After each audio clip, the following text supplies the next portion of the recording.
Bonsoir à tous, bonsoir mes frères et sœurs. Je vais vous parler brièvement aujourd'hui de l'Église ancestrale africaine ou l'Église catholique africaine. Comme vous le savez déjà, j'ai déjà parlé maintes fois de ce sujet, mais aujourd'hui je vous donne tout simplement encore un petit message de rafraîchissement.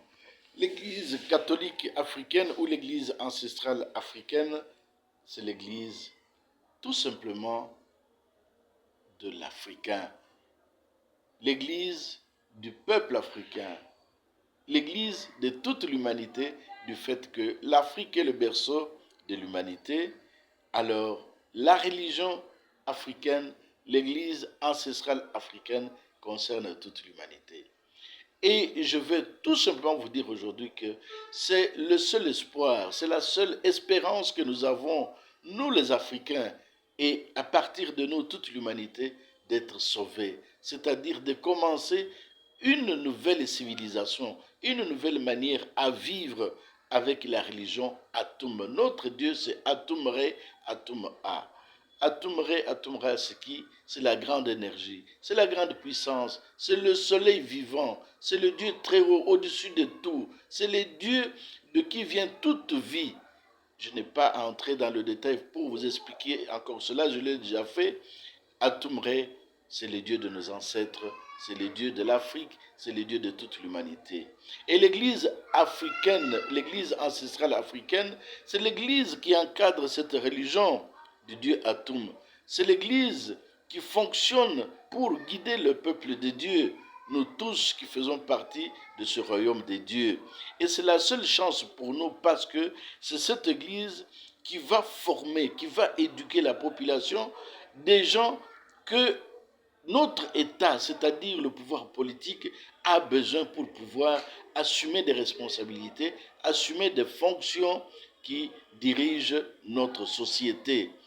Vous savez, l'Église catholique romaine d'où nous sommes sortis a fonctionné à l'époque avec cette même méthodologie, avec cette même vocation, c'est-à-dire de former des gens, d'éduquer des gens, notre population, nos ancêtres, nos pères, nos mères, nos grands-pères. On les a formés par l'Église catholique africaine pour un objectif précis, c'est-à-dire ils devraient devenir des agents, des fonctionnaires, des agents dans les mains de l'État, qui était l'État belge, si on peut dire ainsi, l'État colonial qui avait besoin de cette main-d'œuvre pour pouvoir accomplir sa mission. Et depuis, et l'Église catholique romaine et l'État belge, ils ont accompli leur objectif. Ils sont partis. Aujourd'hui, c'est l'État congolais.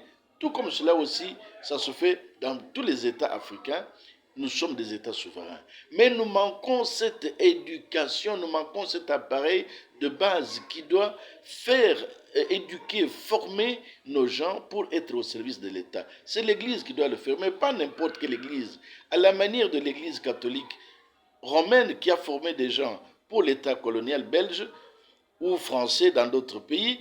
Aujourd'hui, c'est l'Église ancestrale africaine qui doit prendre la relève, c'est-à-dire former les gens selon nos principes, selon nos croyances, selon nos convictions, bref, selon notre religion propre à nous, parce que l'Église catholique romaine a fait fonctionner, a formé les gens selon des principes de leur propre religion, c'est-à-dire le christianisme, qui est une religion, acceptons-le, étrangère.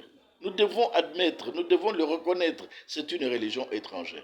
Maintenant, l'Église ancestrale africaine doit former les individus, doit former la population selon notre propre religion, afin que les gens formés, la population formée, puisse être au service de nos États, au service de l'État congolais, afin que ces gens assument des fonctions, des responsabilités selon des principes de vie, des principes moraux, des normes, des valeurs qui sont propres à nous et qui émanent et qui sortent de notre propre religion. C'est ça le défi que nous avons aujourd'hui. Et cette thèse, moi je la soutiens, je la soutiendrai toujours. C'est l'unique solution, l'unique remède que nous avons, que nous devons relever aujourd'hui pour pouvoir éduquer notre société, pour pouvoir promouvoir même notre société vers des valeurs vraiment propres à nous, des valeurs authentiques. Voilà le petit message que je voulais donner aujourd'hui. Nous allons y revenir dans l'avenir pour pouvoir expliciter davantage. Merci et bonne soirée à tous.